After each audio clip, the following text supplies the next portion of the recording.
अब आते हैं अपने सिलिकेट्स पे। अब देखते हैं कि सिलिकेट्स कंपाउंड क्या होते हैं। डाल लो अब हेडिंग, सिलिकेट्स। सिलिकेन की कंप्लीट केमिस्ट्री तो हम नहीं बोल सकते, एक सिलिकेट्स सिलिकन की केमिस्ट्री होती है। सिलिकेट सिलिकन की केमिस्ट्री इसलिए होती है कि सिलिकन का जो नेचर में अबेंडेंस है वो 28% है। तो सिलिकन के बहुत सारे कंपाउंड हम इजीली फाउंड कर सकते हैं। भाई नेचर में जिसका अबेंडेंस ज्यादा है तो उसके कंपाउंड भी ज्यादा होंगे, लेकिन जो सिलिकन है वो नेचर में प्योर फॉर्म में नहीं मिलता। फिर किस फॉर्म में मिलता है सर? SiO2 की फॉर्म में मिलता है। किसकी फॉर्म में मिलता है? SiO2 की फॉर्म में हमें मिलता है। फिर हम इसी कंपाउंड से सिलिकॉन को प्यूरिफाई करके फिर इसको दूसरे कंपाउंड्स में कन्वर्ट करते हैं। तो इस फॉर्म में 28% अर्थ क्रस्ट में मिलता है। बात समझ में? तो हेडिंग क्या डाली थी तुमने? सिलिकेट्स, कैपिटल में डालना थोड़ी, सिलिकेट्स। अब देखो, अब सिलिकेट्स को ये SiO2 ये सिलिकेट्स नहीं है। मैं बताया कि सिलिकॉन इस फॉर्म में मिलता है। फिर सिलिकेट्स क्या है? सिलिकेन एक डिस्क्रीट SiO4 नेगेटिव एक डिस्क्रीट यूनिट होती है ये, जिसमें सारे सिलिकॉन के बॉन्ड ऑक्सीजन के साथ सिंगल होते हैं। अब तुम कहोगे कि सर डबल क्यों नहीं बनाया? भाई कार्बन फैमिली से तो बिलोंग करता है सिलिकॉन, ऑक्सीजन के साथ कार्बन डबल बॉन्ड बना रहा है, लेकिन सिलिकॉन सिंगल बॉन्ड बना रहा है। क्यों? याद करो, पहले चैप्टर में, पहले उसमें जाओ लेक्चर में, उसमें जब मैं तुम्हें बताया था डी पाई पी पाई ओवरलैपिंग, जैसे लेफ्ट टू राइट बढ़ोगे तो डी पाई पी पाई ओवरलैपिंग बढ़ेगी, साइज छोटा होता चला जाता है, इसलिए पाई बॉन्डिंग फॉर्मेशन टेंडेंसी बढ़ जाती है। जब तुम जिनोन कंपाउंड तक पहुंचते हो तो तुम्हारे मैक्सिमम 4 जिनोन कंपाउंड बन जाते हैं। या जिनोन को छोड़ो, अगर तुम क्लोरीन तक पहुंचते हो तो क्लोरीन तक मैक्सिमम 3 तुम्हारे क्या बन जाते हैं? पाई बॉन्ड फॉर्मेशन हो जाते हैं। तो ऐसा इसलिए होता है क्योंकि इनमें ऑक्सीजन में सिलिकॉन में पुअर ओवरलैपिंग होती है, और पुअर ओवरलैपिंग होने की वजह से ये अपने डबल बॉन्ड फॉर्मेशन नहीं कर पाता। बात समझ गए सिलिकेट्स में? अब तुम कहोगे कि सिलिकेट्स और ऑक्सीजन का नेचर कैसा होता है सर? बहुत इंपॉर्टेंट है। देखो, अगर तुमसे कोई पूछ ले कि सिलिकॉन और ऑक्सीजन का बॉन्ड कैसा होता है, कोवैलेंट होता है कि आयनिक होता है? अब तुम कहोगे सर आयनिक होता है, ऑक्सीजन की इलेक्ट्रोनेगेटिविटी डिफरेंस देखो और सिलिकॉन का देखो। तो मैं बताता हूँ, ऑक्सीजन की कितनी होती है? 3.5, सिलिकॉन की 1.8 के अप्रोक्स होती है। तो इनका जो इलेक्ट्रोनेगेटिविटी डिफरेंस आता है वो 1.7 आता है। और याद करो इलेक्ट्रोनेगेटिविटी प्रिंसिपल के अकॉर्डिंग, अगर इलेक्ट्रोनेगेटिविटी डिफरेंस 1.7 आता है तो इसका मतलब होता है कि इसमें 50% आयनिक करैक्टर है और 50% इसमें कोवैलेंट करैक्टर है।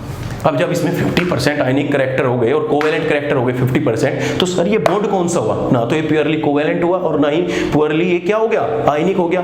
तो ऐसे बॉन्ड को हम क्या बोलते हैं? पोलर कोवैलेंट बॉन्ड बोलते हैं। कि पोलर भी है भैया और कोवैलेंट भी है। क्या बोलते हैं? पोलर कोवैलेंट बॉन्ड बोलते हैं। बात समझ में आई? अब देखो, अगर इसी बॉन्ड का मैं कंपेयर करता हूं कार्बन के साथ, देखो कार्बन और ऑक्सीजन और सिलिकॉन और ऑक्सीजन, अगर तुमसे कोई पूछ ले कि इन दोनों में बॉन्ड स्ट्रेंथ किसकी हाई है, तो बताओ किसकी हाई बताओगे? भाई इसमें क्या हो रही है? 2p2p overlapping. इसमें क्या हो रही है? 2p2p overlapping. तो कार्बन और ऑक्सीजन में किसकी हो गई? इन दोनों में, दोनों की बॉन्ड स्ट्रेंथ हाई। इसकी बॉन्ड स्ट्रेंथ हाई होगी क्योंकि ओवरलैपिंग बहुत स्ट्रॉन्ग हो रही है। बात समझ में आ रही है? ऐसे ही अगर कार्बन कार्बन में पूछ ले और सिलिकॉन सिलिकॉन में पूछ ले तो उस केस में क्या बताओगे? अरे क्या बताओगे उस केस में? उस केस में भी यही बताओगे। अच्छा सॉरी, कार्बन और ऑक्सीजन, इसे ऐसे नहीं करेंगे कंपेयर। देखो अगर तुमसे इसका कंपेयर करा दे कि कार्बन और ऑक्सीजन में बताइए कि इन दोनों में बॉन्ड स्ट्रेंथ किसकी हाई होगी, तो ये तो मैं बता दिया तुम्हें कि पोलर कोवैलेंट बॉन्ड हो गया। अब इसमें तुम फिर से इलेक्ट्रोनेगेटिविटी डिफरेंस देखो कि इसका इलेक्ट्रोनेगेटिविटी डिफरेंस 3.5 और कार्बन का इलेक्ट्रोनेगेटिविटी डिफरेंस कितना हो गया? 2.5। कितना आता है? 2.5 के अप्रोक्स आता है। तो इस केस में जो हमारा इलेक्ट्रोनेगेटिव डिफरेंस आ रहा है वो 1 आ रहा है, और जब कभी भी इलेक्ट्रोनेगेटिव डिफरेंस 1.7 से नीचे आता है उसमें कोवैलेंट करैक्टर होते हैं, और जो 1.7 से ज्यादा आता है तो उसमें आयनिक करैक्टर डोमिनेट करते हैं। तो ये जो C डबल बॉन्ड O होता है ये कोवैलेंट करैक्टर की तरफ ज्यादा फॉर्म में होता है, लेकिन SiO bond polar covalent bond होता है। अब बताओ SiO बॉन्ड ज्यादा स्ट्रॉन्ग होगा कि कार्बन ऑक्सीजन ज्यादा बॉन्ड स्ट्रॉन्ग होगा? अरे बात समझ में आ रही है? तो अगर बॉन्ड स्ट्रेंथ की बात करें तो कार्बन ऑक्सीजन में और सिलिकॉन में ये बॉन्ड ज्यादा स्ट्रॉन्ग होगा, silicon oxygen bond carbon oxygen bond से। लेकिन अगर तुम्हारी कार्बन कार्बन और SI बॉन्ड की बात करें तो ये बॉन्ड ज्यादा स्ट्रॉन्ग होगा, क्योंकि इसमें 2p ओवरलैपिंग हो रही है भाई, और इसमें कौन सी हो रही है? 3p overlapping. तो साइज स्ट्रेंथ ऑफ बॉन्ड और overlapping of strength inversely proportional होती है साइज के, या साइज की तरह तुम लिख सकते हो n नंबर। n क्या होगा? Principal quantum number. बात समझ में आ रही है? तो ये हमारी सिलिकेट्स की एक नींव है, किस तरीके से सिलिकेट्स फॉर्म होते हैं। तो सिलिकेट्स के लिए हमें पहले ये समझना जरूरी था कि सिलिकॉन ऑक्सीजन के साथ सिंगल बॉन्ड क्यों बना रहा है, स्ट्रेंथ क्यों बना रही है, इस सिंगल बॉन्ड का कैरेक्टर क्या होता है, आयनिक होता है कि कोवेलेंट होता है। अब आते हैं हम, बेस हमारा क्लियर हो चुका है, अब हम आते हैं भाई सिलिकेट्स पे। सिलिकेट्स को लपेटते हैं। अब क्या होता है सिलिकेट्स, मैं बता रहा हूँ, कुछ याद करने की जरूरत नहीं है। सिलिकेट्स को खुद से बना लोगे, तुम्हें सब कुछ दिखेगा। देखो, जो हम सिलिकेट्स को रिप्रेजेंट करते हैं वो SiO4 4 नेगेटिव की डिस्क्रीट यूनिट की फॉर्म में रिप्रेजेंट करते हैं। अब इस SiO4 को हम एक दूसरे तरीके से भी रिप्रेजेंट करते हैं, oxygen negative, oxygen negative, oxygen negative, oxygen negative. अब इसको रिप्रेजेंट करने का एक और तरीका होता है, वो होता है ट्रायंगुलर फॉर्म में, इस तरीके से। इसमें क्या होता है, बीच में एक सर्कल बना होगा और उस सर्कल में एक डॉट मिलेगा तुम्हें। इस डॉट का मतलब होता है कि ये सिलिकॉन को रिप्रेजेंट कर रहा है, और हर कॉर्नर पे तुम्हें इस तरीके के ऑक्सीजन मिलेंगे, और इन ऑक्सीजन पे क्या मिलेगा? Negative charge, negative charge. और जो बीच वाला है इस पे भी क्या होगा? Negative charge. तो SiO4 इक्विवेलेंट होती है इस स्ट्रक्चर के। ये सिर्फ एक तरीका है रिप्रेजेंट करने का, क्योंकि अगर तुम हर एक एटम पढ़ोगे, देखो एक एग्जांपल दे देता हूं, लो ये इस तरीके से मैं रिप्रेजेंट कर रहा हूं। जब उन्होंने कह दिया कि एक ट्रायंगल एक सिलिकेट्स यूनिट्स को रिप्रेजेंट कर रहा है, तो बस हम ट्रायंगल बना देंगे, हमें पता लग जाएगा कि सिलिकेट्स यूनिट कितनी है। लेकिन अगर हम हर एक सिलिकॉन के साथ इसके ऑक्सीजन की बॉन्डिंग दिखाते चले जाएंगे, थोड़ा बनना बिल्कुल सही है, लेकिन लिखने में थोड़ा अटपटा लगेगा कि हम हर बार इसी यूनिट को लिख रहे हैं, हर बार सिलिकॉन ऑक्सीजन के बॉन्ड बना रहे हैं। तो एक बेस्ट मेथड क्या डिस्क्राइब किया कि हम सिलिकेट्स को इस तरीके से ट्रायंगल फॉर्म में यूज करेंगे हर जगह, कि जिससे हमें लिखने में आसानी रहे और समझने में आसानी रहे कि हाँ ये सिलिकेट्स यूनिट है। अब हम चाहे चीज की 1000 यूनिट बना दे, बस ट्रायंगल ही तो बनाने हैं, चीजों को सिंप्लीफाई करता चला गया। तो सिलिकेट्स को हम किस तरीके से रिप्रेजेंट करते हैं? इस तरीके से एक SiO4 यूनिट को रिप्रेजेंट करते हैं, जिसका मतलब टर्मिनल पे ऑक्सीजन पे नेगेटिव चार्ज और बीच में डॉट है, इसका मतलब सिलिकॉन एटम को रिप्रेजेंट कर रहा है। अब अगर हम जनरल फॉर्मूले की बात करें, सिलिकेट्स की जनरल फॉर्मूले की बात करें, तो जनरल फॉर्मूला इसका होता है SiO4 माइनस के Z/2 ब्रैकेट क्लोज, क्या आ जाएगा? माइनस के 4 माइनस के Z। अब Z क्या होता है? Z इज इक्वल टू होता है नंबर ऑफ शेयर्ड ऑक्सीजन। क्या होता है? Number of shared oxygen. अब Z की वैल्यू भैया दोनों चीज में हो सकती है, होल नंबर में भी हो सकती है, 0 1 2 3 4 5 कुछ भी हो सकती है, या फिर Z इक्वल टू फ्रैक्शन में भी हो सकता है, 3/2 4/2 7/2 5/2। तो Z की वैल्यू कुछ भी हो सकती है। Z का मतलब कि कितनी नंबर ऑफ ऑक्सीजन शेयर में है। इतनी चीज क्लियर हुई? अब आगे बढ़ो। अब क्या किया सिलिकेट्स ने कि अपने जनरल फॉर्मूले को देखते हुए और नंबर ऑफ ऑक्सीजन कितनी शेयर होती है एक यूनिट में, तो डिफरेंट नंबर ऑफ सिलिकेट्स बन गए, डिफरेंट नंबर ऑफ। किसी में ऑक्सीजन 1 शेयर हो रही थी, किसी में 1 भी नहीं हो रही थी, किसी में फ्रैक्शन में हो रही थी। तो इन्हीं सब जो ऑक्सीजन की शेयरिंग नंबर थी, इसी को हमने किस में रिप्रेजेंट कर दिया? टाइप्स ऑफ सिलिकेट्स में। किसमें? टाइप्स ऑफ सिलिकेट्स में। अब देखो, बिल्कुल कुछ याद करने की जरूरत नहीं है। तो पहला क्या किया उसने, एक जनरल स्ट्रक्चर तुम्हें पता लग गई, एक यूनिट पता लग गई। अब उसने पहले क्या किया, एक सिंपल सा फॉर्मूला लिखा पहला,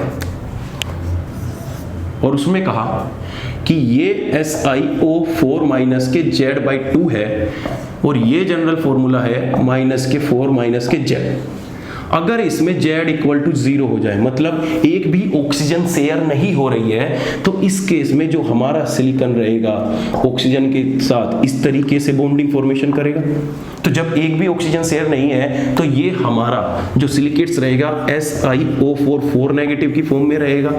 तो इस SiO4 नेगेटिव की फॉर्म को ही उन्होंने एक नाम दे दिया और जिसका नाम था ऑर्थोसिलिकेट्स। ऑर्थोसिलिकेट्स, इसका अगर कॉमन नेम की बात करें तो कॉमन नेम उन्होंने इसको दे दिया नीजो। और इसके एग्जाम्पल की बात करें तो इसका एग्जाम्पल उन्होंने दे दिया जिरकोनियम SiO4। अब इसका मतलब इसमें जानते हो क्या है कि SiO4 नेगेटिव है, इसका मतलब 4 नेगेटिव चार्ज को बैलेंस कौन कर रहा है? जिरकोनियम। और जब जिरकोनियम बैलेंस कर रहा है तो इसका मतलब जिरकोनियम पे कितना चार्ज होगा? +4। बात समझ में आई? बहुत फेमस एग्जांपल है, इसलिए मैं जिरकोनियम लिखा। ठीक है, जिरकोन, इसको जिरकोन भी बोलते हैं। तो पहले टाइप का, यही हमारे पहले टाइप का सिलिकेट्स हो गया जिसमें Z इक्वल टू 0। बट ठीक है, ऐसे ही उसने क्या काम किया, सेकंड में इस यूनिट को आगे बढ़ाता चला गया। नोट डाउन करते लेना। उसने क्या काम किया फिर से कि ये एक स्ट्रक्चर बनाई silicon, oxygen negative, oxygen negative, oxygen negative, और ऑक्सीजन को शेयर कर दिया SiO negative, O negative, O negative, और ये एक टाइप का और सिलिकेट्स बन गया। और एक टाइप का क्या बन गया? सिलिकेट्स। अब इसमें देखो नंबर ऑफ शेयर्ड ऑक्सीजन कितनी है? 1। तो उसने Z इक्वल टू क्या लिखा? 1। और जब इस जनरल फॉर्मूले में उसने पुट करा तो देखो क्या आ जाएगा? SiO4 माइनस के Z इक्वल टू कितना हो गया? 1/2 माइनस के 4, यहाँ पे Z इक्वल टू कितना आ जाएगा? 1। अब जब इसको नीचे करके लिखोगे SiO कितना आ जाएगा? हाफ। 2.5 कितना आ जाएगा? हाफ है ना, 3.5 आएगा, सॉरी 3.5। ऊपर कितना आ जाएगा? -3। अब देखो ये चीज फ्रैक्शन में है, हमें फ्रैक्शन रिमूव करना है। फ्रैक्शन रिमूव करोगे तो क्या करना पड़ेगा? 2 के साथ मल्टीप्लाई कर दो। और जब 2 के साथ मल्टीप्लाई करोगे तो वो सिलिकॉन में और ऑक्सीजन के होने के साथ साथ ये जो ऊपर चार्ज है ना, इसमें भी 2 की मल्टीप्लाई होगी। तो हमारी Si2O7 और माइनस के 6 नेगेटिव। तो इस तरीके की एक और यूनिट बन गई और इस यूनिट को उन्होंने नाम दे दिया पायरोसिलिकेट्स। क्या नाम दे दिया भाई? पायरोसिलिकेट्स। इनका कॉमन नेम क्या होता है? इनका कॉमन नेम होता है सोरोसिलिकेट्स। सिंपल बात है, Si2O7 6 नेगेटिव, तो इसको क्या बोल दिया उन्होंने? पायरोसिलिकेट्स। तो ये क्या बन गई? Second type of silicates. कुछ याद रखने की जरूरत पड़ रही है? कुछ नहीं करना। अब देखो एग्जामिनर कितना चालू होता है, वो तुम्हें क्या लिख करके देगा? दोनों फॉर्म लिख देगा इस तरीके की। ये देखो मैं बताता हूँ कैसे करके देगा वो तुम्हें। वो ऐसे करके देगा कि SiO4 नेगेटिव और यहाँ पे लिख देगा M। ऐसे क्या लिख के देगा? Si2O7 6 नेगेटिव और यहाँ पे लिख के क्या देगा? M भी दे सकता है, N भी दे सकता है, बहुत मेटल दे सकता है। अब देखो वो पूछेगा कि M क्या होगा, N क्या होगा, और या पूछ लेगा M क्या होगा, या कभी कभी तुम्हें यहाँ पे नीचे X लिख के भी देगा कि कितने M होंगे। अब मेरी बात ध्यान से समझो। अब देखो तुम्हें कुछ नहीं करना, ऊपर क्या है? 4 नेगेटिव है। अब इस ऑक्सीजन पे 4 नेगेटिव चार्ज है और ये 4 नेगेटिव चार्ज हमको भाई करना है बैलेंस। और बैलेंस करने के लिए हमें मेटल ऐसा चाहिए, या तो वो अपनी +4 ऑक्सीडेशन स्टेट में हो। अगर एक मेटल +4 ऑक्सीडेशन स्टेट में नहीं है तो 2 मेटल ऐसे चाहिए जो अपनी +2 ऑक्सीडेशन स्टेट में हो। अगर ऐसा भी नहीं है तो हमें 4 मेटल ऐसे चाहिए जो अपनी +1 ऑक्सीडेशन स्टेट में हो। बात समझ में आ रही है? तो हमारा ये क्या हो जाएगा? M की वैल्यू, अगर M इक्वल टू क्या आता है? +4 ऑक्सीडेशन स्टेट में तो वो जिरकोनियम हो सकता है। अगर M equal to +2 oxidation state में है तो M इक्वल टू भैया मैग्नीशियम हो सकता है। ये देखो Mg2SO4। ऐसे ही अगर वो पूछ रहा है कि +1 ऑक्सीडेशन स्टेट में है तो ऐसा एल्कली मेटल हो सकता है, Na हो सकता है, पोटेशियम हो सकता है, कुछ भी हो सकता है। तो यहाँ पे कोई भी वैल्यू आ सकती है। बात समझ में आ रही है? ऐसे ही वो क्या करेगा कि मुझे बताओ कि M और N की वैल्यू क्या हो सकती है। अब ध्यान से देखो, ऊपर क्या है? 6 नेगेटिव चार्ज है। 6 नेगेटिव चार्ज है और इस 6 नेगेटिव चार्ज को वी हैव टू बैलेंस, और बैलेंस करने के लिए हमें m और n की वैल्यू ऐसे लेनी पड़ेगी जिससे ये चार्ज बैलेंस हो जाए, मतलब हमें +6 पॉजिटिव चार्ज चाहिए। अब इस mn में क्या क्या हो सकता है भाई, दो सारी कंडीशन हो सकती है, या तो m अपने किस में हो +2 ऑक्सीडेशन स्टेट में हो और n अपनी +4 ऑक्सीडेशन स्टेट में हो, तब भी बैलेंस हो गया, या फिर m भी अपनी +2 ऑक्सीडेशन स्टेट में हो और n भी अपनी +2 ऑक्सीडेशन स्टेट में हो और इनमें से कोई दो मेटल क्या हो, दो की फॉर्म में हो, तब भी हो जाएगा। या फिर m और n दोनों के दोनों किस में हो सकते हैं, +3 ऑक्सीडेशन स्टेट में हो सकता है, ये भी +3 ऑक्सीडेशन स्टेट में हो सकता है। या तो इस फॉर्म में करोगे तो ये कितना हो जाएगा, अगर मैं +3 में करूं तो एल्यूमिनियम 2 बन जाएगा, ये बन जाएगा एल्यूमिनियम 2 Si2O7 6 नेगेटिव। ऐसे ही अगर मैं +2 की फॉर्म में करूं तो Mg ले सकता हूं या बेरिलियम ले सकता हूं जो +2 ऑक्सीडेशन स्टेट में ले, मिक्स भी तो कर सकता हूं, जरूरी नहीं है कि एक ही मेटल मिले, मिक्स भी तो कर सकता हूं, बेरियम मिल जाएगा तुम्हें लिखा हुआ। ऐसे ही M2+4 में लो, यहाँ पे जिरकोनियम ले सकता हूं, M+2 में मैग्नीशियम ले सकता हूं, तो ऐसे बहुत मेटल मिलेंगे, ऐसे डिफरेंट टाइपों पे वो तुम्हें एग्जांपल लिख के देगा और x की वैल्यू पूछ लेगा, NAT टाइप में ऐसे पूछ लेगा, गेट में ऐसे पूछ लेगा। तो भाइयों टेंशन लेने की जरूरत नहीं है, सिंपल सा कंसेप्ट है, लगाओ चार्ज बैलेंस करो, जो मेटल देके फिट करो। बात समझ में आ रही है? तो ये दो टाइप के सिलिकेट्स देखो कितने अच्छे तरीके से तुम्हारे जहन में उतार दिए। अब देखो अगला, अब आगे क्या किया उस भाई ने, जो सिलिकेट्स ने बना रहा था वो सिलिकेट्स की यूनिट को उसने एक और आगे बढ़ा दिया। क्या किया, सिलिकेट्स की यूनिट को आगे बढ़ा दिया। जैसे पहले उसने क्या किया था, एक सिंगल यूनिट लग करके देखा, अब उसने क्या किया, 3 एटम ले लिए, ऑक्सीजन ऑक्सीजन, और इस तरीके से O negative O negative O negative, तो उसने इस सिलिकॉन को ऐसे आगे की तरफ बढ़ाता चला गया। तो जब उसने बढ़ाता चला गया तो उसने एक चीज नोटिस की, और वो नोटिस चीज क्या की कि जो ये यूनिट है, ये बीच वाली, ये हमारी रिपीटिंग यूनिट है। क्या है, रिपीटिंग यूनिट है कि नहीं है? तो ये रिपीटिंग यूनिट है, तो उसने कहा कि इसमें Z की वैल्यू कितनी होगी। अब बताइए, ये रिपीटिंग यूनिट है तो इसमें Z की वैल्यू कितनी है, 1 और 2, क्योंकि दो ऑक्सीजन क्या हो रहे हैं, शेयर हो रहे हैं। तो इस केस में Z इक्वल टू कितना होता है, 2। अब Z इक्वल टू 2 होगा तो अब लीनियर केस में हमने Z की वैल्यू देखो रख के कि जब हमारा Z इक्वल टू आया तो SiO4 माइनस के 2/2, Z इक्वल टू कितना आ गया, 2। अब इनटू कितना आ जाएगा, माइनस के 4 माइनस के 2, ठीक है। तो हमारा कितना आ जाएगा, SiO4 माइनस के 1, ऊपर कितना आ जाएगा, माइनस के 2। तो हमारा जो जनरल फॉर्मूला बन के आया वो क्या आया, SiO3, ऊपर क्या आ जाएगा, 2 नेगेटिव।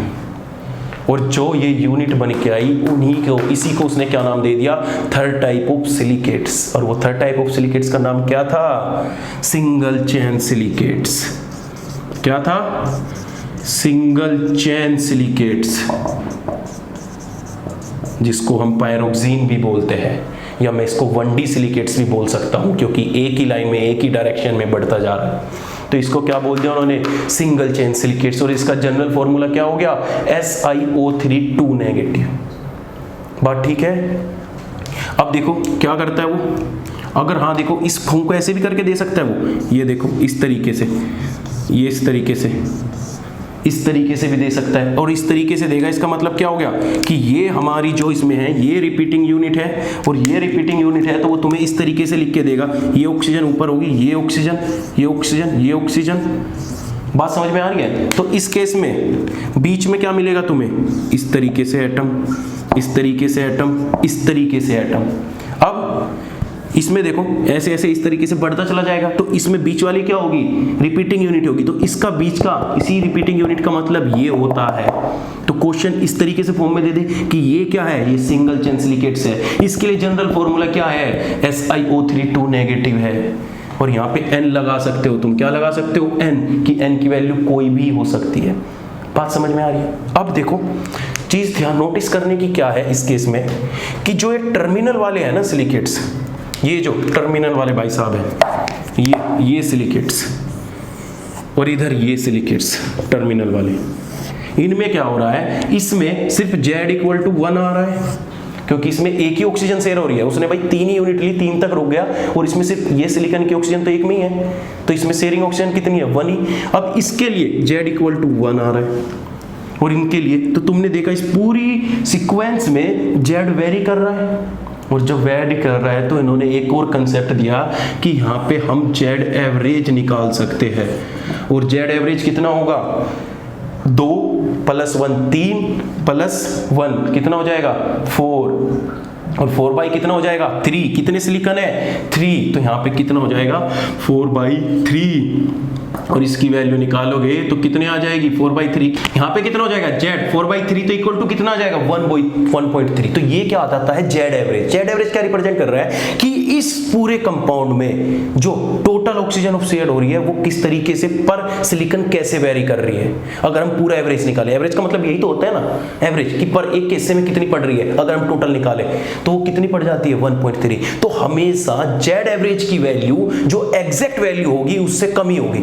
अब इसकी मैक्सिमम वैल्यू कितनी हो सकती है, Z की 2 हो सकती है, और मिनिमम वैल्यू कितनी हो सकती है, 1 हो सकती है। तो मुझे बताओ Z एवरेज की वैल्यू कितनी होगी, भाई मैक्सिमम 2 है और मिनिमम 1 है, तो मुझे बताओ Z एवरेज कितना होगा, बीच में आएगा कि नहीं आएगा, अरे बीच में आएगा कि नहीं आएगा, हाँ बीच में आएगा। तो इनके लिए तो Z एवरेज इक्वल टू क्या होता है, Z की वैल्यू ग्रेटर देन 1 मिलेगी और लेस देन 2 मिलेगी। तो जितने भी सिंगल चेन सिलिकेट्स होते हैं वो इस तरीके से वेरी करते हैं। क्वेश्चन देखो, और क्वेश्चन देखो, लिखते रहना भाई, बिल्कुल सटीक नोट्स बनाते रहो बिल्कुल आराम से, तभी इतनी मेहनत कर रहा हूं मैं। देखो अब क्या मिलेगा, तुमसे पूछ लेगा इस तरीके से कि भाई ये हमारा एक सिंगल चेन सिलिकेट्स है,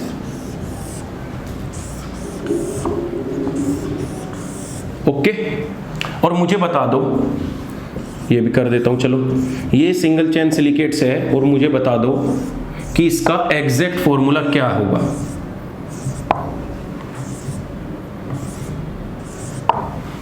ये सिंगल चेन सिलिकेट्स है, इसका एग्जैक्ट फॉर्मूला क्या होगा, बताइए एग्जैक्ट फॉर्मूला कैसे निकालोगे। तुम्हें बता दिया सिंगल चेन सिलिकेट्स के लिए SiO3n 2n-, क्योंकि n की मल्टीप्लाई करोगे तो ऊपर कितना आ जाएगा, 2n-। इसका एग्जैक्ट फॉर्मूला क्या होगा बताओ। तो इसका एग्जैक्ट फॉर्मूला जब तुम निकालोगे SiO4, SI कितना आ जाएगा, O3, और 1 2 3 4, यहाँ पे क्या लिखोगे 4, और ऊपर 2 × 4 इक्वल टू तुम्हारा क्या आ जाएगा, Si4O12, और माइनस के कितना आ जाएगा 8। क्वेश्चन करके घर आ जाओगे, खुश हो जाओगे, लेकिन आंसर मिलेगा कुछ और। काटो, एग्जैक्ट फॉर्मूला ये नहीं होगा। कैसे, इस टाइप पे ना 2 बच्चे काम करते हैं। 2 बच्चे कैसे कि जिसे या तो सिलिकेट्स पता नहीं था क्या होता है, सिर्फ उसने देख रखा था, वो क्या करेगा, काउंट कर लेगा हर चार्ज को, हर कार्बन को। और जिसे पता था जनरल फॉर्मूला क्या होता है, वो क्या करेगा, SiO3 टिका के n की वैल्यू देखेगा 1 2 3 4, 10 सेकंड में क्वेश्चन करके रफा दफा निकल लिया, घर आके गलती मिलेगा। क्यों, क्योंकि एक बार गिन के देखो, 1 2 3 4 ऑक्सीजन, 5 6 7 8 9 10 11 12 13, कितनी ऑक्सीजन है, 13, और यहाँ पे तुमने कितनी लिख रखी है, 12। अब कहोगे सर आप तो बड़ी नाइंसाफी कर रहे हो, SiO1 का जनरल फॉर्मूला ये बता रहे हो और ऑक्सीजन ये बता रहे हो, एक ऑक्सीजन बढ़ के। तो मैं कहता हूँ कि जब अगर तुमसे जनरल फॉर्मूला पूछे सिंगल चेन सिलिकेट्स का तो वो होगा ये, लेकिन अगर तुम्हें स्ट्रक्चर देके एग्जैक्ट फॉर्मूला पूछ ले कि इसका एग्जैक्ट फॉर्मूला क्या होगा, तो उसमें सिर्फ तुम्हें कुछ नहीं करना, एक ऑक्सीजन को ऐड कर देना है। क्या कर दोगे, +O2-, तो तुम्हारा एग्जैक्ट फॉर्मूला हो जाएगा Si4O13, और 2 चार्ज इसमें जोड़ोगे तो कितना आ जाएगा, -10। तो ये तुम्हारा क्या आ जाएगा, एग्जैक्ट फॉर्मूला किसके लिए, सिंगल चेन सिलिकेट्स के लिए। अब ये जनरल फॉर्मूला था, अगर एग्जैक्ट फॉर्मूला बोल दे कि एग्जैक्ट फॉर्मूला क्या होगा सिंगल चेन सिलिकेट्स के लिए, SiS कर दे सिंगल चेन सिलिकेट्स, इसके लिए क्या होगा, SiO3 की पावर इसमें नीचे n, ऊपर -2n, इनटू में क्या कर दोगे O2 नेगेटिव, बस।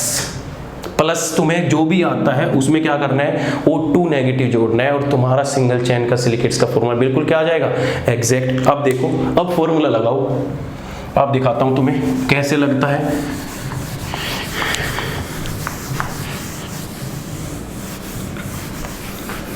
अब कैसे लगता है, अब तुम्हें चाहे 10,000 कितनी भी स्ट्रक्चर बना के दे दे, ये दे दिया, ये दे दिया, ये दे दिया, बढ़ाता चला गया, बढ़ाता चला गया, ये बढ़ाता चला गया, लो कर दिया। काउंट करने की जरूरत नहीं है, सिर्फ ये देखना है 1 2 3 4 5 6 7।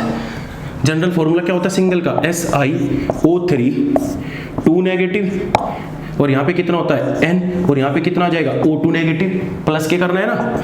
अब देखो N की वैल्यू कितनी हो गई 7, तो 7 करोगे, N की वैल्यू यहाँ पे लिखोगे 7, ऊपर कितनी करोगे इंटू 7, ये O2 नेगेटिव। अब तुम्हारा एग्जैक्ट फॉर्मूला क्या आ जाएगा, Si7O21, ऊपर कितना आ जाएगा 7 दूनी 14, माइनस के कितने हो गए 14, लेकिन तुम्हें एक ऑक्सीजन भी तो और ऐड करनी है, O2 नेगेटिव, बस सिंपल। तो तुम्हारा फॉर्मूला क्या आ गया, Si7O22, ओ ऊपर क्या जाएगा माइनस के 16।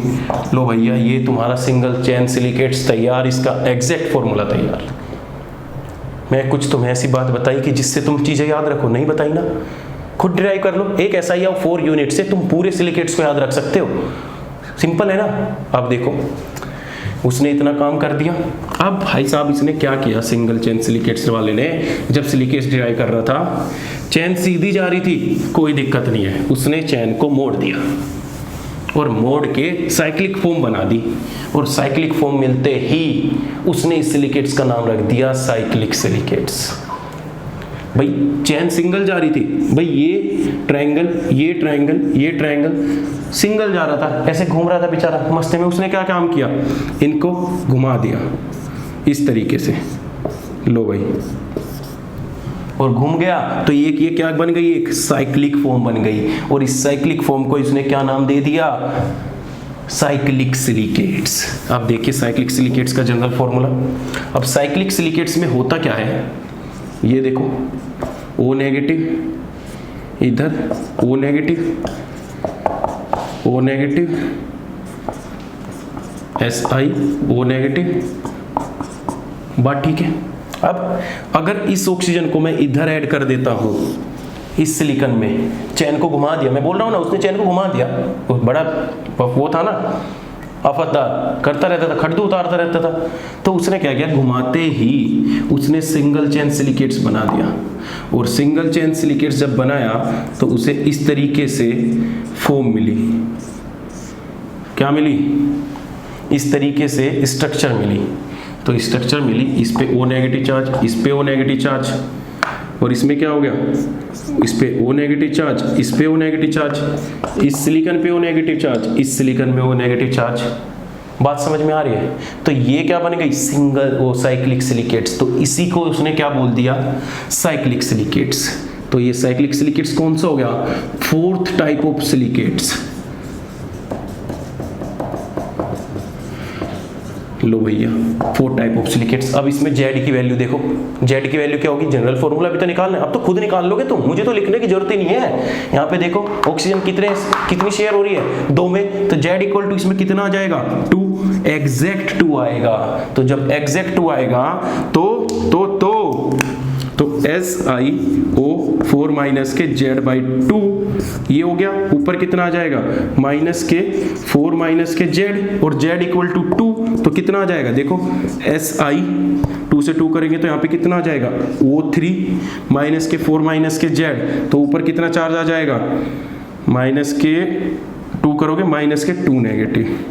तो इसके लिए जो साइक्लिक सिलिकेट्स होता है, इसका जनरल फॉर्मूला और equal to exact formula same होता है, और जब सेम होगा तो क्या बन के आ गया तुम्हारा, इसको रफ कर रहा हूं मैं, इसको रफ कर रहा हूं, ये से रफ कर दो। अब ऊपर इतना तो याद हो गया होगा ना तुम्हारा लिख लिख के, इसलिए मैं ऊपर छोड़ रखा था कि तुम्हें फॉर्मूला दिखता रहे साथ के साथ। अब देखो इसका जनरल और एग्जैक्ट क्या हो गया, सेम, और सेम आके क्या आया, SiO3, और ऊपर कितना आ जाएगा, 2 नेगेटिव। सिंपल है ना, बहुत इजी है ना, ठीक है। अब ठीक है, तो अब मुझे ये बता दो कि n इक्वल टू 6 के लिए कैसी स्ट्रक्चर बनेगी। बना के देखो, एक बार ट्राई करके देखो। अगर n इक्वल टू 6 होगा तो कैसी फॉर्म बन के आएगी सिलिकेट्स की, किस टाइप की स्ट्रक्चर दिखेगी बताओ। और दूसरा, चलो क्वेश्चन ही बना देता हूं यहां से, अगर क्वेश्चन आता है। पहला क्वेश्चन ये बताओ कि उसमें SiO बॉन्ड कितने होंगे जब n इक्वल टू 6 होगा। दूसरा, मुझे बताओ कितने नंबर ऑफ रिंग की स्ट्रक्चर बनेगी, कितने नंबर ऑफ रिंग की स्ट्रक्चर बनेगी, या साइज, मैं कह सकता हूं साइज ऑफ रिंग क्या होगा, कितने मेंबर का, कितने मेंबर की बनेगी, 6 मेंबर बनेगी, 12 बनेगी, 14 बनेगी, 16। करो एक बार, थोड़ा तो करो। n इक्वल टू 6 है, जनरल फॉर्मूला ये है, करके देखो एक बार।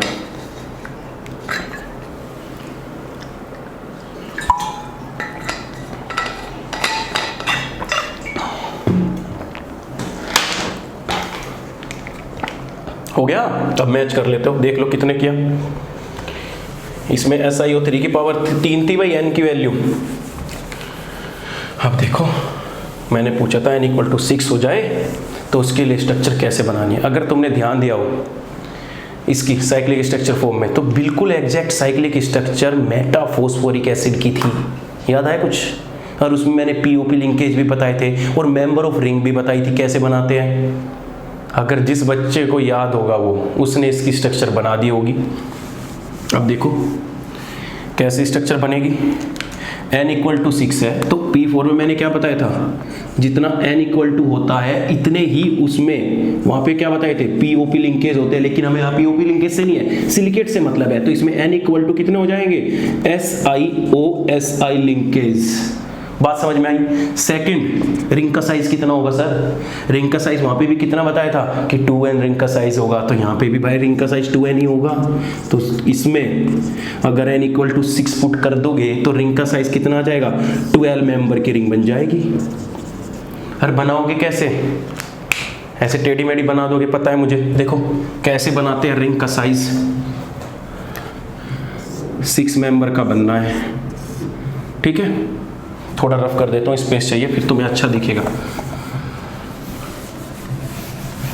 कितने बच्चों का सही होगा कमेंट में करके बताना कि मैंने ये सही बताया था, कि सर मैंने सही बताया था। अब देखो हो गया, हो गया, हो गया, हो गया, हो गया, और एक ये। अब कितने हैं, n इक्वल टू 6, ये आ गया, ये सिलिकॉन आ गया, ये सिलिकॉन आ गया, ये सिलिकॉन आ गया, आ गया सिलिकॉन। अब क्या करो, ऑक्सीजन लगा दो, ये ऑक्सीजन, ये ऑक्सीजन,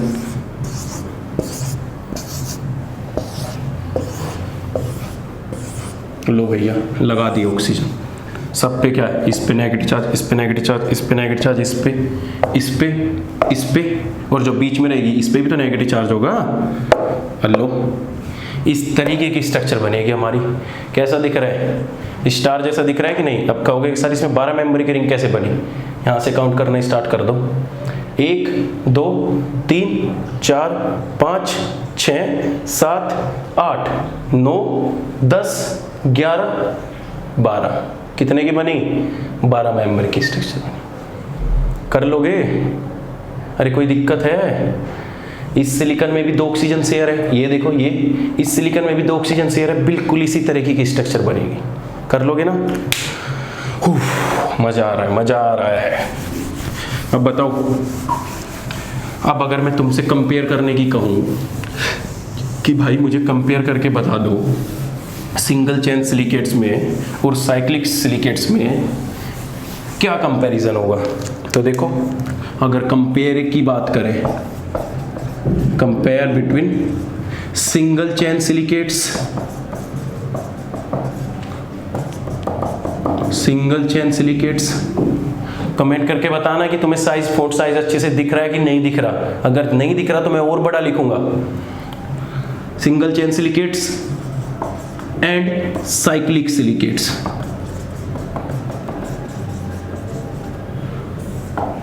अब बताओ सिमिलरिटीज देखो, सिमिलरिटीज क्या है कि दोनों का जो जनरल फॉर्मूला है वो सेम है। सेम कैसे है कि SiO3 की पावर इंटू n माइनस कितना है 2n, दोनों के लिए जनरल फॉर्मूला क्या है, सेम है। अब डिफरेंस क्या है दोनों में? डिफरेंस भैया ये है कि जो साइक्लिक सिलिकेट्स है उसके लिए तो general formula equal to exact formula है, EF का मतलब एग्जैक्ट फॉर्मूला, और जो सिंगल चेन सिलिकेट्स है उनके लिए भैया जो एग्जैक्ट फॉर्मूला है EF वो है SiO3 की n इंटू 2n प्लस के O2 नेगेटिव। बात ठीक है? और क्या डिफरेंस है, कोई नजर आ रहा है? और डिफरेंस आ रहा होगा कि जो साइक्लिक सिलिकेट्स होते हैं उसमें Z की वैल्यू 2 ही रहेगी। कितनी रहेगी? 2 ही रहेगी। लेकिन जो हमारा सिंगल चेन सिलिकेट्स होता है इसमें Z की वैल्यू ग्रेटर देन 1 होती है और लेस देन 2 होती है। अगर सिंगल चेन सिलिकेट से मैक्सिमम वैल्यू पूछ ले तो Z इक्वल टू कितना हो सकता है? 2 हो सकता है। बात समझ में आ रही है? ये खत्म हो गया सिस्टम सिंगल का और साइक्लिक का। अब उसने फिर क्या किया, सिलिकेट्स जो बना रहा था, देख रहा था, इसकी थ्योरी दे रहा था। अब भैया उसका एक चेन सिलिकेट्स तो था, उसने क्या काम किया, 2 लाइन खींच के सिलिकेट्स यूनिट बनानी स्टार्ट कर दी। कैसे?